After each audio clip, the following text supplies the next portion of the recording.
कलाकारांची वेगळी, आर्ट डिरेक्शनची वेगळी, टेक्निकल वेगळं असतात.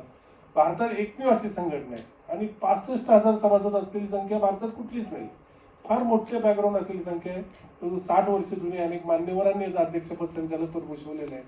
तर अशा या फर्म्सचा किंवा संस्थेचा केवढा मान राखला पाहिजे, एवढं काम या संस्थेमार्फत झालं पाहिजे या विचाराने आम्ही हे पॅनलची बांधणी केलेली आहे.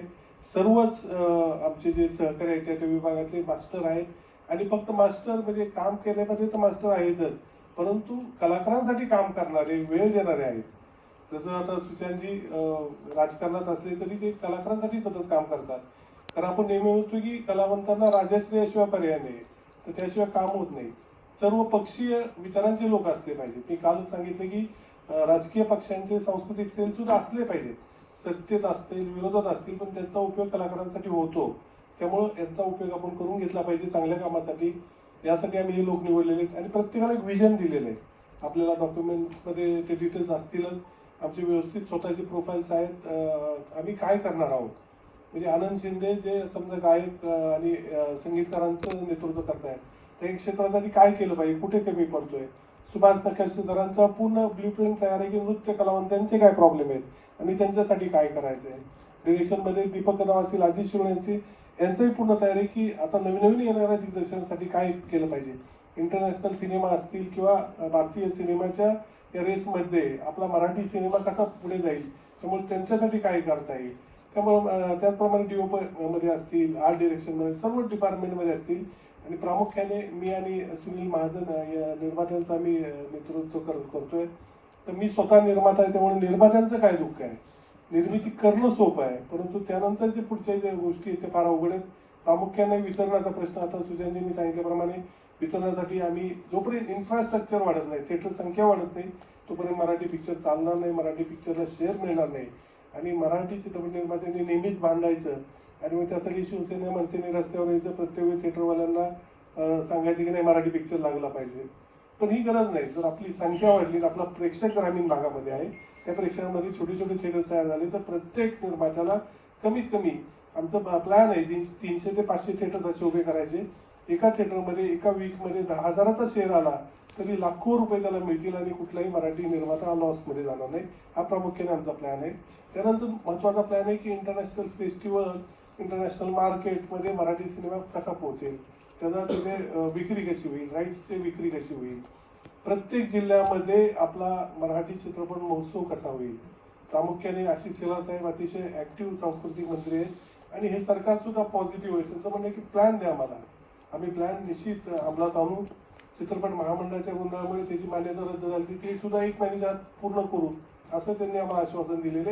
यासाठी भक्कम असं एक संचालक मंडळ देणं आणि कलावंतांसाठी काम करणं. त्यावेळी 65,000 कलावंत आपले विसंबून आहेत. स्पॉट वाईज असतील, लाईटमॅन असतील, भविष्यात कुशल कामगार किंवा आपण ज्याप्रमाणे म्हणतो की कुठेही जॉब गॅरंटी नाही आहे इंडस्ट्रीमध्ये, अशा वेळी त्यांना कुठेतरी हे करून देणे.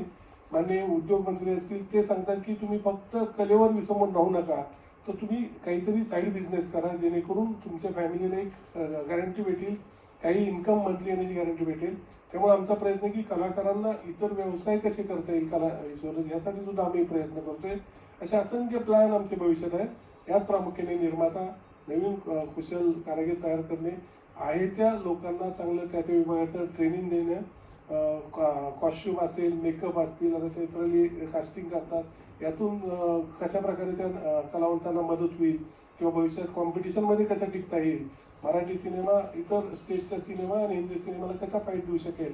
कारण आपण पाहिलं तर सर्वात आपल्याला हिंदी लँग्वेज मराठीला दुश्मन आहे त्याचे सिनेमा क्षेत्रात, कारण इझिली आपण तिकडे अट्रॅक्ट होतो. परंतु साऊथमध्ये मी पाहिलं की ते रिजनल लँग्वेजला जास्त प्रेम करतात. आपले सुद्धा सिनेमा चांगले आहेत, तर ते पाहायला लोक काय येत नाही. त्यासाठी प्रत्येक जिल्ह्याच्या ठिकाणी एक प्रेक्षकांचा वर्ग, म्हणजे आपण ज्याप्रमाणे म्हणतो की मराठी प्रेक्षक पाहणारे चित्रपट जेवढे लोक पाहतात त्यांना महामंडळाचं मेंबर करून घेणं. आम्ही त्यासाठी घटनेमध्ये सुद्धा तरतूद केलेली की पहिले त्यांना मतदानाचा अधिकार नाही, पण ते महामंडळाचे मेंबर असतील, मराठी रसिक प्रेक्षक म्हणून ती कॅटेगरी केलेली की त्याचा एक डाटा असेल की समजा पुण्यामध्ये 1 लाख आहे, तिकडे 50,000 आहेत, बारामतीमध्ये आहेत, खेडेगावात आहेत, प्रत्येक तालुक्याच्या ठिकाणी आमचा एक मेंबर असेल, तो या लोकांना मेंबर्स करेल. याचा फायदा निर्मात्यांना होईल. प्रमोशन करताना टार्गेटेड लोकांपर्यंत जाहिरात कशी जाईल, त्यांच्यासाठी काही स्कीम करता येईल काय? 1,00,000 लोकांपर्यंत आपण पोहोचलो, त्यांना काही स्कीम दिली तर त्यातले 10,000 लोक आले तर एवढा इन्कम होईल. अशा बऱ्याच गोष्टी केल्या तर मराठी प्रेक्षक चित्रपटगृहामध्ये यायला तयार आहे. परंतु आजकालचं सर्वच बजेट जाहिरातीने याच्यामुळे त्याची पब्लिसिटी होत नाही. प्रेक्षकांना चित्रपट आला कधी गेला कधी तो समजत नाही.